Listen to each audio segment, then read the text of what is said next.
দেখতেই পাচ্ছেন।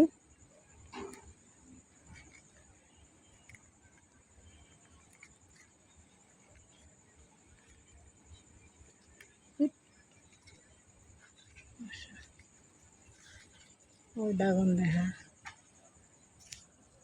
এই যেটা পলিনেশন করে নেয়, যার কারণে এটা ছোটো রয়েছে।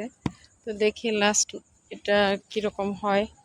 সবসময় ভুলে যাই, দিনের বেলা ঠিকই মনে থাকে, রাত্রে যেয়ে ভুলে যাই যে পলিনেশন করতে হবে।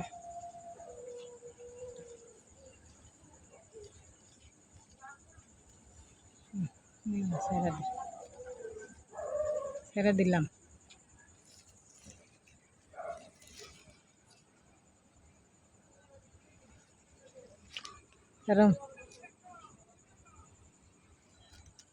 দেখতেই পাচ্ছেন।